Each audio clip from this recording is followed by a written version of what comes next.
يهدي الله فلا مضل له ومن يضلل فلا هادي له واشهد ان لا اله الا الله وحده لا شريك له واشهد ان محمدا عبده ورسوله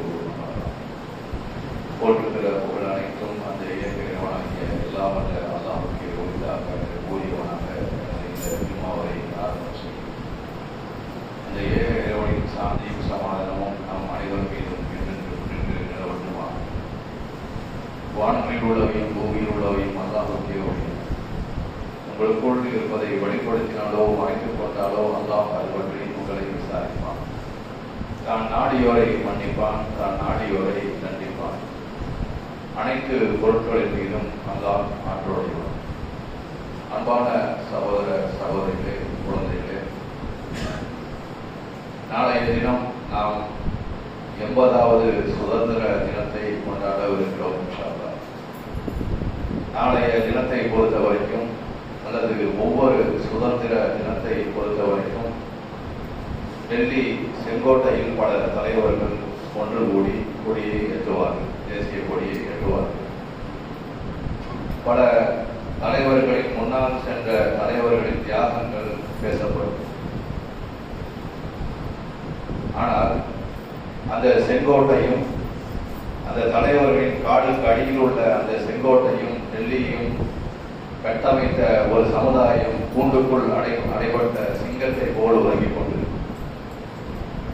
எத்தனையோ தலைவர்கள் பேசுவாங்க, அந்த செங்கோட்டைக்கு மேல நின்று கொடி ஏற்றுவாங்க. ஆனா நிக்கிறான் பாருங்க செங்கோட்டை.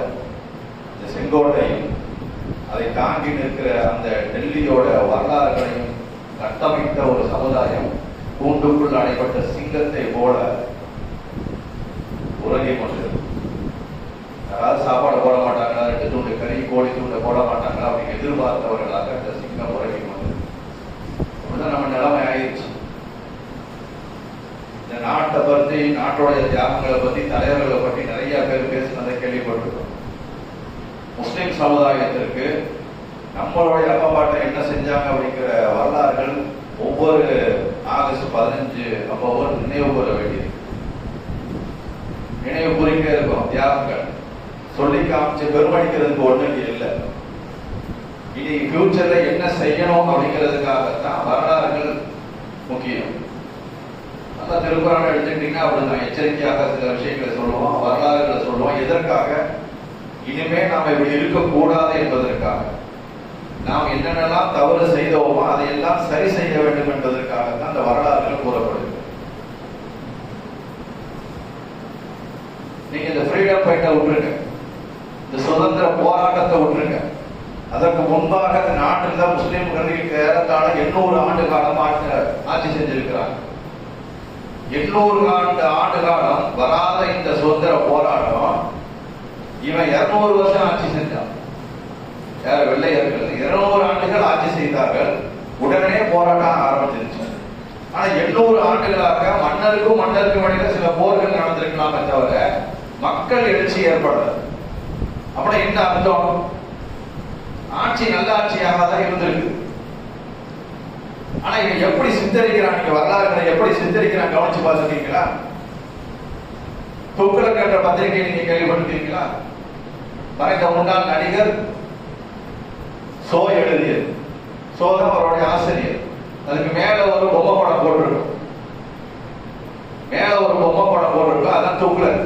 ஒரு கோமாளி மாதிரி சித்தரிச்சு ஒரு பொம்மை படத்தை போட்டிருப்பாங்க. சரி, காரணம் தான் மேல. அவர் யாரு? ஒரு பெரிய முஸ்லிம் மன்னர். டெல்லியில ஆட்சி செய்தவர். என்ன செஞ்சிட்டாரு? அப்படி கோமாளித்தனமா என்னத்தை செஞ்சிட்டாரு? அன்னைக்கு ஏராளமான நாடுகள் சேர்ந்ததுதான் ஒன்றாக சேர்ந்ததுதான் ஒரு இந்தியா. இந்தியாலாம் கிடையாது.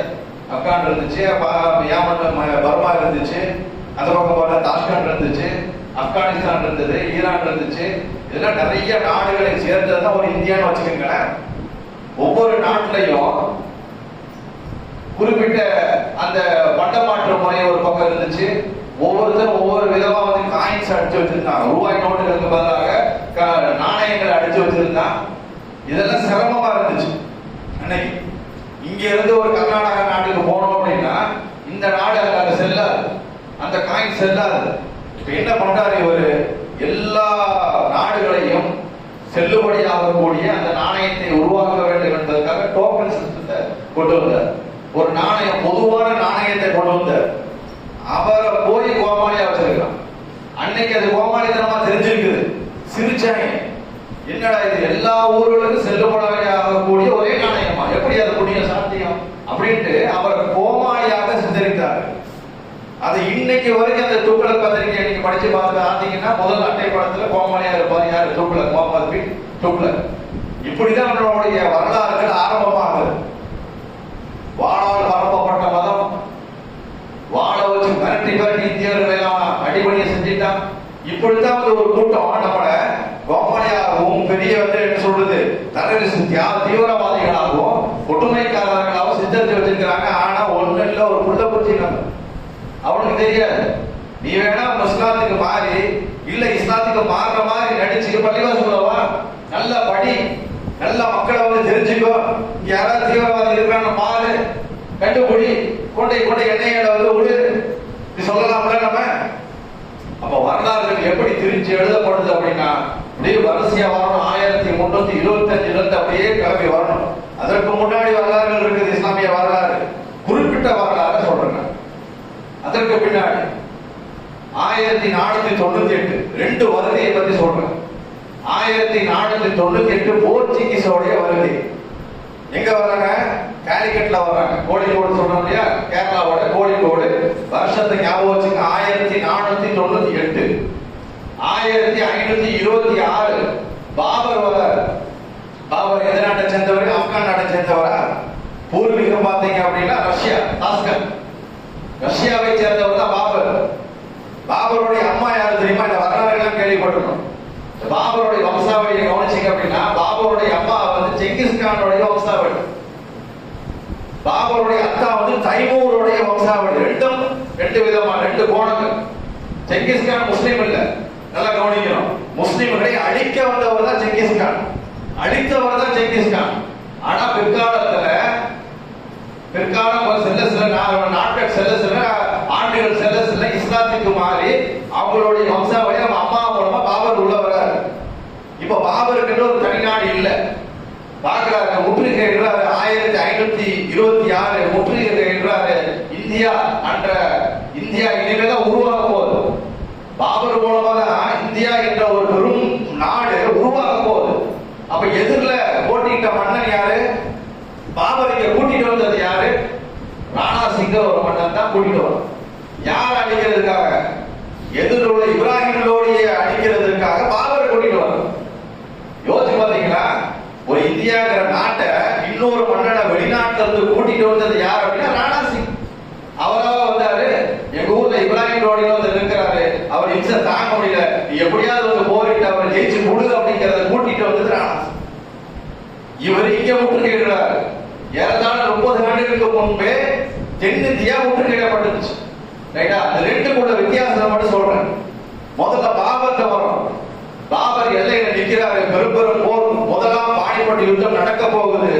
1526 முதலாம் பாணிப்பட்டு யுத்தம் நடக்க போறதுக்கு முந்தின நாள் இரவு சாப்பாடு சமைப்பாங்கல்ல, வீரர்களுக்கு என்று சாப்பாடு சமைப்பார்கள், உணவு பரிமாறுவார்கள். அப்ப இவங்க சைடு வந்து ஒரு பெரிய அடுப்பு எரிஞ்சுக்கிட்டு பெரிய சட்டியா வச்சு படை வீரர்களுக்கு அந்த உணவை சமைச்சிட்டு இருக்கிறாங்க. எதிரில பாபர் பாக்குறாரு, 10 கிலோமீட்டருக்கு அப்பால கொஞ்சமா சின்னதா விலங்கு வச்சு ஒரு அடுப்பு எரிஞ்சுட்டு இருக்கு, நெருப்பு எரிஞ்சுட்டு இருக்கு. உடனே அவர் கேட்கிறாரு, மந்திரிட்ட கேட்கிறாரு, என்ன கொஞ்சமா சின்னதா வந்து எரிஞ்சுட்டு இருக்குது, என்ன விஷயம் அப்படின்னு கேட்ட உடனே, இல்ல அவர்களுடைய வீரர்களுக்கு அவர்கள் சமைத்துக் கொண்டிருக்கிறார்கள், உணவு சமைக்கிறார்கள். ஏன் சமைக்கணும்? ஒரே சட்டியில வச்சு சமைச்சிட வேண்டியது தானே அப்படின்னு பாபர் சொல்ல கேட்கிறாரு. இல்ல அவர்கள் சாதிகளால் பிளவுபட்டு இருக்கிறார்கள். அவர்கள் ஒருவர் உணவை இன்னொருவர்கள் சாப்பிட மாட்டார்கள். ஏன்னா சாதியில உயர்ந்தவன் தாழ்ந்தவன் ஏற்றத்தாழ்வு பாகுபாடு அவர்களிடம் இருக்கிறது. அதனால் அவர்கள் வந்து தனித்தனியாக ஒரு உணவு சமைத்துக் கொண்டிருக்கிறார்கள். இது சொன்னது. உடனே பாபருக்கு ஒரு நம்பிக்கை வந்துருச்சு. ரைட்டா? ஜெயிச்சிடறாங்க. ஒரே போர் தான், ஒரு நாள்ல முடிஞ்சிருச்சு. ஒரு நாள்ல இந்த போர் முடிஞ்சிருச்சு. வட இந்தியா மொத்தமும் பாபருடைய கையில.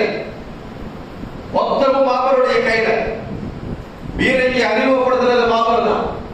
பீரங்கி இருக்குது இல்லையா, பீரங்கியை அறிமுகப்படுத்தின டெக்னாலஜி அறிமுகப்படுத்தினா அவ்வளவுதான். ஒருவருக்கு உண்டான அந்த விழுகும். அதையே தாக்கு பிடிக்க முடியாம அங்க இப்ராஹிம் லோடி வந்து மண்டிக்கிட்டாரு. இப்ராஹிம் லோடியில இருக்கிற அந்த யாரு படை வீரர்கள் யாருன்னா மொத்தமா இந்துக்கள் தான் இருந்தாங்க. முடிஞ்சு போச்சு, வட இந்தியா முடிஞ்சிருச்சு. ஆனா அதற்கு 30 ஆண்டுகளுக்கு முன்னால் காலிக்கட் தாக்கப்படுகிறது யார மூலமா? போர்ச்சுகீஸ் வரும். 30 ஆண்டுகளுக்கு முன்னாடி தென்னிந்தியாவுடைய காலிக்கட்ல போர்ச்சுகீஸோடைய கப்பல் பெரும் பெரும் கப்பல் வருது. நீங்க ஆப்ரஹாம் லிங்கன் போன்ற கப்பல், அமெரிக்காவுடைய கப்பல் கேள்விப்பட்டிருப்பீங்கல்ல, ஆப்ரஹாம் லிங்கன் போன்ற பெரும் பெரும் கப்பல்கள் காலிக்கட்டுடைய துறைமுகத்திற்கு வருது.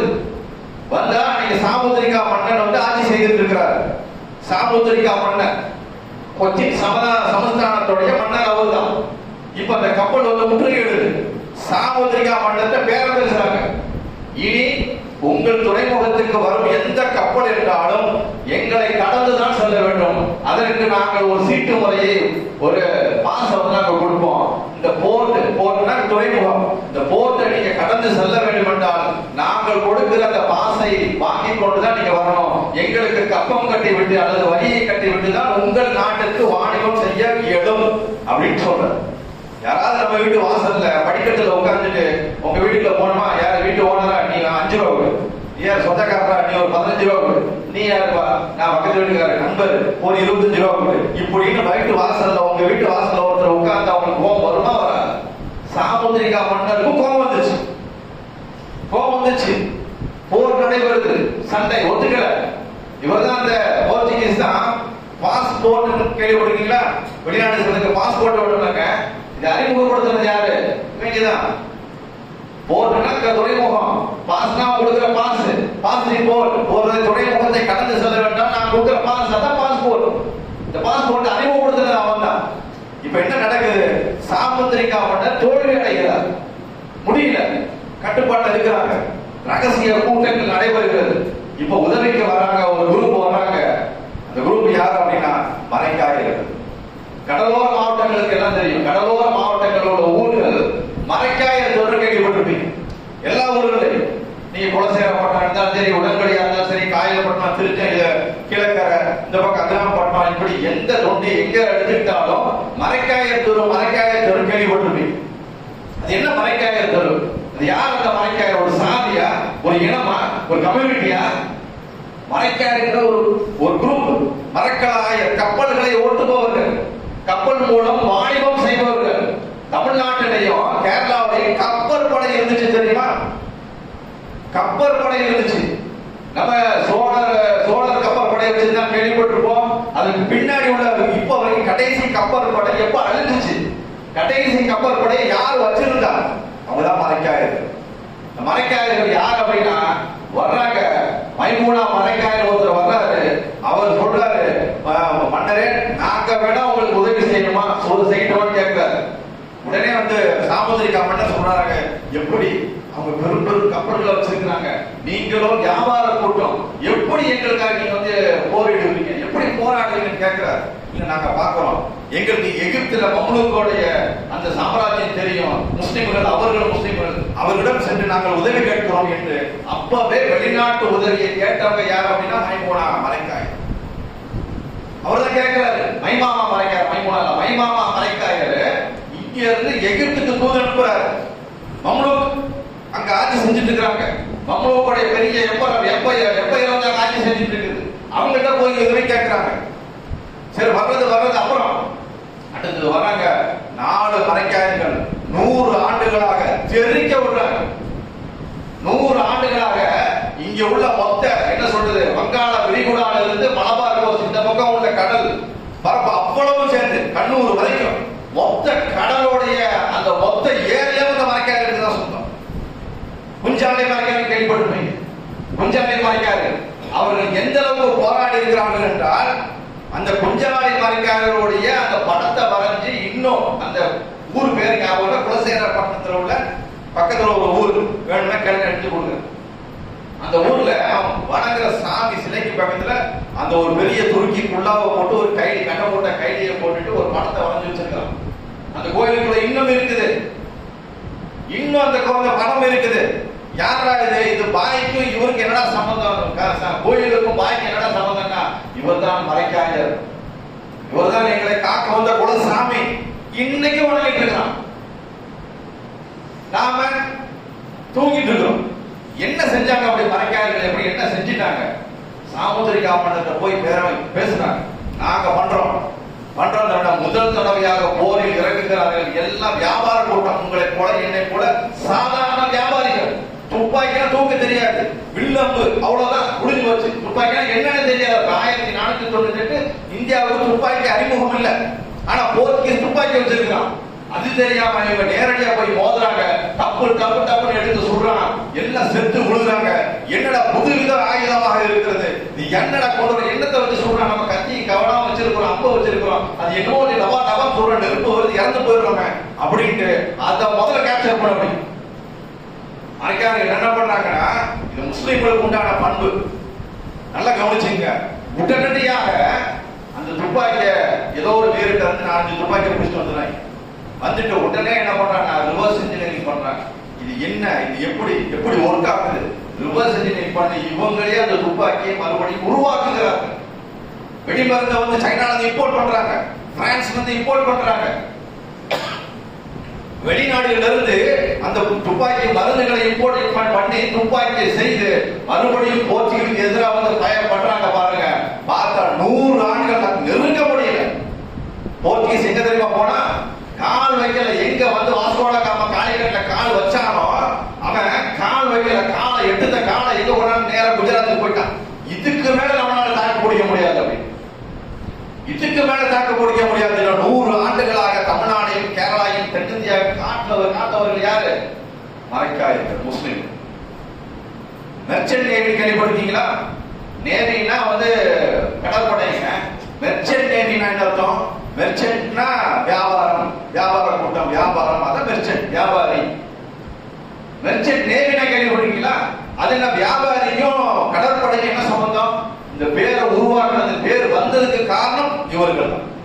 இன்னும் கோழினா அவங்களுக்கு நினைவாக ஒரு தூபி வச்சிருக்கிறாங்க. குஞ்சாலி மலைக்காக முகமது அலி, பட்டு குஞ்சாலி, அகமது அலி, இப்படி 4 பேருடைய பேரை வரிசை எழுதி வச்சிருக்கிறாங்க.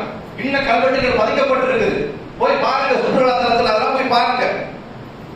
இப்ப மரைக்காரர்களோட காலம் அப்ப யோசிச்சு பாருங்க. வட இந்தியா பாபரின் கையால வந்து வீழ்ச்சி விட்டது.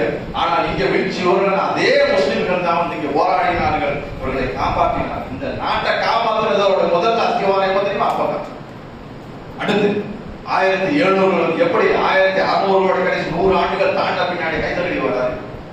அடுத்த ஹைதர் அலி வராரு. ஹைதர் அலி வந்து காப்பாற்றுறாரு இந்த நாட்டை. அடுத்து திப்பு சுல்தான். இந்த ஹைதர் அலி திப்பு சுல்தானுக்கும் ஒரு பெரிய இப்ப கவனிச்சிங்க அப்படின்னா, திப்பு சுல்தான் என்னமோ பெரிய தீவிரவாதி மாதிரியே பண்ணிட்டு இருக்கிறாங்க. திப்பு சுல்தான் வந்து ஒரு அயோக்கியன். நான் மொத்தம் 40 லட்சம் இந்துக்களை கொண்டாடி ஒரு படம் எடுத்தாங்க. இப்ப கொண்டாடிக்கிறேன். திப்புவோட படம் ஒரு ட்ரெய்லர் ஓடுது. 40 லட்சம் முஸ்லிம்களா? ஏன்னா பாரதியாரே 30 கோடி முகமுடையான்னு சொல்லிட்டு 1800 கோடி கடைசியில 1900களுடைய ஆரம்பத்துல பாடுறாரு. 30 கோடி முகமுடியாதுன்னா இப்ப மொத்த இந்தியாவிலையும் பாரதியார் காலத்துல 30 கோடி இருந்திருக்கு அப்படின்னா 40 லட்சம் முஸ்லிம்களை எப்படி திப்பு சுல்தான் வந்து கொண்டிருப்பாரு? அறிவு வேணாமா? முதல்ல 8 லட்சம் கோயில்களை இடிச்சாரு. இன்னைக்கு எட்டி பாருங்க எத்தனை கோயில்கள் இருக்கு. 8 லட்சம் கோயில்கள் முதல்ல கர்நாடகாவில் இருக்குதா? இன்னைக்கு பெங்களூர் போனவங்களே தெரிஞ்சிருக்கும். கர்நாடகா அதிகமா கோயில்கள் உள்ள இடம் தமிழ்நாடு. 8 லட்சம் கோயில்களை எப்படா இழுத்தா தானே அடிப்பாரு? கோயில் இடிக்கிறது எங்களுக்கு வேலை. கோயில் இடிக்கிறதுக்கு பக்கத்து வீட்டுக்காரர் இந்துவா இருந்தா கொள்றதுக்கும் கிறிஸ்தவனா இருந்தா கொள்றதுக்கும் அதான் எங்களுக்கு வேலை. அந்த வேலை எங்களுக்கு கிடையாது. அந்த பாவத்தை நாங்க செஞ்சுட்டு மறுபடியும் அல்லாட்ட போய் தண்டனை அனுபவிக்கலாம். அப்ப திப்பு சுல்தான் என்ன செஞ்சிட்டாரு தெரியுமா? இங்க இருந்து நம்பூதிரிகளுக்கும் இல்ல திருவிதாங்கூர் சமஸ்தானத்துக்கு லெட்டர் எழுதுறாரு. உங்க ஊர்ல நம்பூதிரி, நாயர், மேனன், சில உயர் சாதி வகுப்பினர் இவர்கள் மாத்திரம் மேலாடை அணிவதற்கு நீங்கள் அனுமதி அளித்துள்ளீர்கள். அதற்கு கீழால உள்ள சாதிகளுக்கு, நீங்கள் ஒடுக்கப்பட்ட சாதிகளுக்கு நீங்கள் மேலாடை, யாரு ஆம்பளைக்கு இல்ல, ஆம்பளைக்கு மட்டும் இல்ல பெண்களுக்கு, அவங்களுக்கு நீ மேலாடை அணிவிக்கிறதுக்கு வந்து நீ அனுமதி கொடுக்கலையாம தொலைச்சு கொடுக்க. இதை நீங்கள் மாற்றவில்லை என்றால் நாங்கள் உங்கள் மீது போர் தொடுப்போம். யார் எழுதுறது? ஹைதர் அலி அப்பாவும் மகனும் சேர்ந்து. உன் மானத்தை காக்க வந்தவர்கள் முஸ்லிம்கள். யோசிச்சு பார்த்தியா நீ? யோசிச்சு பார்த்தியா முதல்ல நீ? இன்னைக்கு உத்தரப்பிரதேசத்துல இருக்கிறதுல டாப் மோஸ்ட் அயோக்கியர்கள் இருக்கிற இடம் உத்தரப்பிரதேசம் தான் போல. அந்த அளவுக்கு கரிய சாப்பிட்டா கொண்டுடலாம், பொம்பளை பிள்ளைகளை ரேப் பண்ணிடலாம், போயிட்டு வச்சு ரேப் பண்ணலாம், நடமாட முடியல முஸ்லிம்கள் நிம்மதியா. அந்த உத்தரப்பிரதேசத்துல அஸ்காரி பேகம் என்ற ஒரு சகோதரி இருந்தாங்க. அஸ்காரி பேகம், ஹபீபா என்ற ஒரு 25 வயது பெண் இருந்தாங்க. இந்த அஸ்காரி பேகம் யாரு தெரியுமா? அஸ்காரி பேகம் இருக்கிறாங்க. அவங்க செஞ்ச தியாகம் பண்ண முதல்ல என்ன பண்ணிட்டாங்க? நம்ம நினைச்சிட்டோம் முஸ்லிம் பொம்பளைகள் இன்னைக்கு இல்ல, இன்னைக்கு நிலைமைக்கு நீங்க எல்லாம் பெண்களை அடிமையாக வைத்திருக்கிறீங்கன்னு சொல்லிட்டு எல்லாம் சொல்லிட்டு இருக்கிறாங்க. அன்னைக்கு நிலைமை பாருங்க. அஸ்காரி பேகம் இருக்கிறாங்க இல்லையா, அவங்க என்ன பண்றாங்க அப்படின்னா பெண்களை பூரா கூட்டுறாங்க. முஸ்லிம் பெண்கள் மட்டும் இல்ல, இந்து பெண்கள், மத்த பெண்கள் எல்லாரையும் கூட்டுறாங்க. கூட்டி விமன்ஸ் ஆர்மியை நடத்துறாங்க. யாரு? பெண்களுடைய ஆர்மி. வெள்ளையர்களுக்கு எதிராக பெண்களுடைய ராணுவத்தை உருவாக்குறாங்க. யார்? அஸ்காரி பேகம். ஹபீபா, அதே முசாஃபர் நகர் ஹபீபாங்கிற ஒரு சகோதரி, 25 வயசு தான், தூக்கிலிட்டு கொண்டுறாங்க. இந்த அஸ்காரி பேகத்தை என்ன தெரியுமா பண்றா? முடியல, கொட்டச்சல் தாங்க முடியல, அஸ்காரி பேகத்தோட கொட்டச்சல் தாங்க முடியல. 1887 அங்க ஒரு பெரிய ரியாக்ட் நடக்குது, பெரிய புரட்சி நடந்துட்டு இருக்குது. அந்த நேரத்துல அஸ்காரி பேகம் என்ன பண்றாங்க அப்படின்னா இந்த மாதிரி ராணுவத்தை கூட்டிட்டு வந்து கொட்டச்சல் கொடுக்குறாங்க. இவனால தாங்க முடியல, கடைசியா கைது செய்யப்படுகிறார்.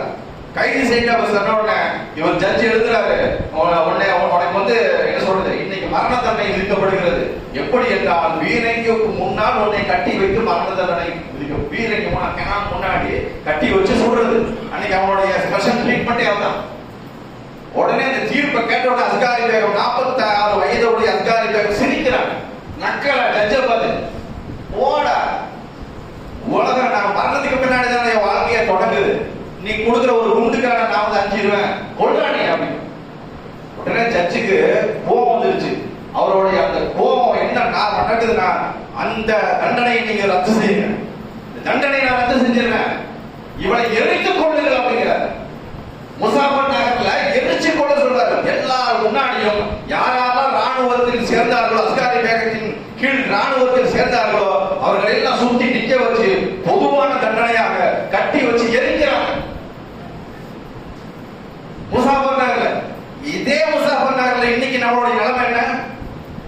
கொள்றான், அடிச்சு கொள்றான். இதுக்கான சுதந்திரத்தை நாங்க வாங்கி கொடுத்தோம். இப்ப யோசிச்சு பாருங்க, எவ்வளவு பாடுபட்டு இருக்கோம் அந்த இதுல. மீதமுள்ளதா